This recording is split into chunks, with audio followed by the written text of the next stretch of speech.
সমুদ্র সৈকত। মানুষ টাকা পয়সা থাকলেই তাদের জীবনের শখ আহ্লাদ পূরণ করতে পারে না। এই শখ আহ্লাদ পূরণ করার জন্য একটা মন লাগে, যেই মনটা নাকি সবার ভিতরে থাকে না। ব্যাপারটা বুঝতে পারছেন? আপনি সারা জীবন টাকা কামায় যাইবেন, চার দেয়ালের ভিতরে থাকতে পারবেন, সুখ কি জিনিস, শান্তি কি জিনিস, আল্লাহ তাআলার নেয়ামত কি জিনিস, সেগুলা কেউ বুঝতে পারবেন না যদি আপনি বাসা থেকে বের না হন। তো হাদিসে আছে যে আল্লাহ তাআলার যে সৃষ্টি আপনি ভ্রমণ করেন, ভ্রমণ করলে আপনি বুঝতে পারবেন যে আল্লাহ তাআলা কত সুন্দর সুন্দর জিনিস সৃষ্টি করে রাখছে আমাদের জন্য এই দুনিয়াতে। আমরা তো জানি না, আমরা যদি বাসা থেকে বের না হই আমরা কিভাবে জানবো বলেন? এই যে হাজার হাজার এখানে মানুষ আছে, আইসা সবাই শুয়ে শুয়ে এই রাতের ফিল্ডটা নিতেছে।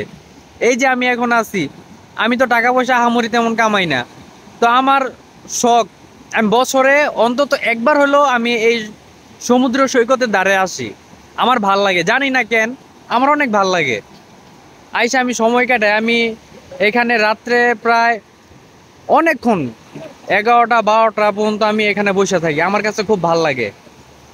তো টাকা কামাই যাবেন ঠিকই, জীবনে আরামায়ের যে জিনিসটা, আপনাদের শখগুলো আপনারা পূরণ করতে পারবেন না যদি আপনারা বাসা থেকে বের না হন। একটা সময় আপনি কাজ করবেন, কাজের প্রচুর চাপ থাকবো, আপনি সারা বছর কাজের যে চাপগুলা, আপনি একদিন ঢাকার বাইরে আসেন, 2 দিন 3 দিনের জন্য ঢাকার বাইরে আসেন, আপনি আইসা আপনি সময় কাটা যান, এই সমুদ্রের ধারে আসেন, এই বিশাল অত সমুদ্রের ধারে এসে আপনি একটা ঘন্টা, আপনার একটা মিনিট দাঁড়ায় থেকে যদি আপনি মন থেকে ভাবেন যে আল্লাহ তাআলার নেয়ামত কি জিনিস, এই সাগর এই সমুদ্রের যেই পানি, কোনো কুল কিনারা কোনো দেখা যায় না এই সমুদ্রের পানির।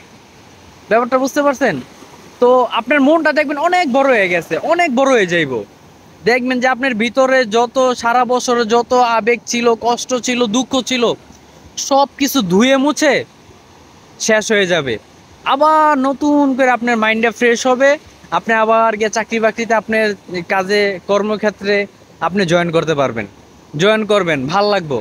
তো আপনারা সবাই চেষ্টা করেন যে বছর অন্তত একবার হইলো ঢাকার বাইরে যে সমুদ্র সৈকত বা আপনার আছে যে মেঘের রাজ্য, সাজেক ভ্যালি, এগুলাতে যাওয়ার চেষ্টা করবেন।